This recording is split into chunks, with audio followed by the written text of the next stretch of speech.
Bonjour et bienvenue dans cette série de vidéos d'Énergie Métropole, le service public de la transition énergétique de la métropole Rouen-Normandie. Ce réseau rassemble 114 structures partenaires et toutes les directions de la collectivité autour d'un objectif ambitieux, 100% d'énergie renouvelable sur le territoire en 2050. Ce cap a été fixé en 2019 et en 2024, on fait le point. Je vous propose d'aller à la rencontre de plusieurs de ces acteurs. 16 enjeux, 16 vidéos pour décrire un maximum d'actions concrètes. C'est parti!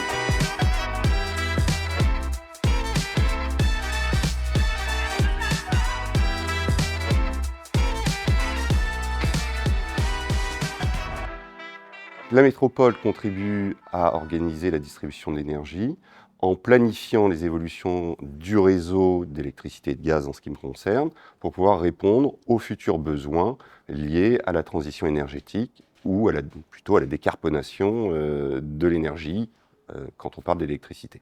Des exemples concrets donc, de planification pour l'avenir, c'est aussi adapter le réseau pour pouvoir accueillir les futures productions d'énergie renouvelable, que ce soit du photovoltaïque ou du gaz vert dans les réseaux de gaz. Les lieux où on produit ce type d'énergie renouvelable ne sont pas forcément les lieux de consommation. Il faut adapter les réseaux pour qu'on puisse faire transiter l'énergie jusqu'au consommateur.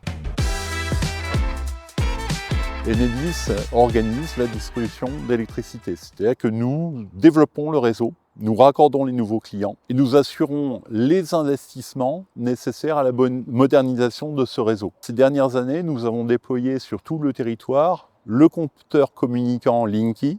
Il va nous permettre à tout et chacun en France d'avoir une vision très concrète et très précise de notre consommation d'électricité, de la comprendre et de la maîtriser. On parlera d'autoconsommation collective d'énergie, ce qui permet de produire localement de l'électricité et de la distribuer localement. Enedis investit sur le réseau notamment pour raccorder les nouveaux clients, mais il y a aussi de nouveaux usages de l'électricité, les bornes de recharge pour les véhicules légers.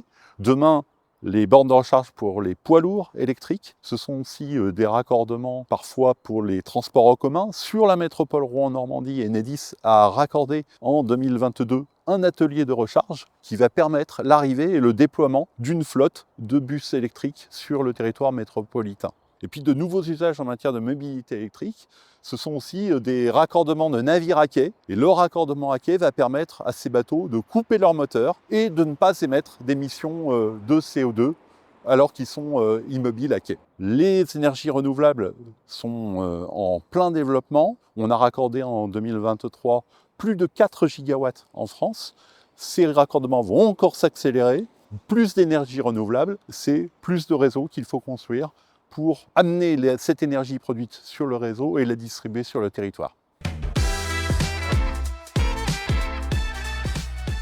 Un des rôles de mon service, justement, c'est d'organiser la mise en place de nouveaux réseaux de chaleur et d'extension, de façon à maximiser l'usage des réseaux de chaleur sur le territoire. Nous sommes en discussion permanente avec les gestionnaires de réseaux existants pour créer des extensions, et nous avons une liste de projets qui doit être développée dans les 5-10 ans qui viennent, de façon à alimenter le maximum de secteurs avec des réseaux de chaleur. Parce qu'il faut rappeler que le réseau de chaleur, c'est le moyen le plus rapide de muter un grand nombre d'usagers à une chaleur renouvelable.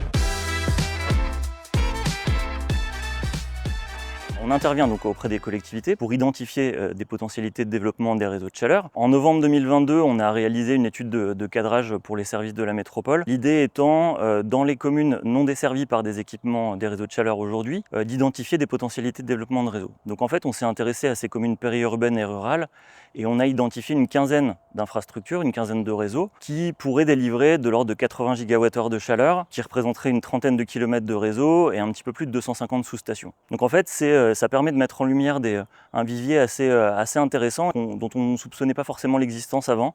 Donc ça, c'est hyper intéressant.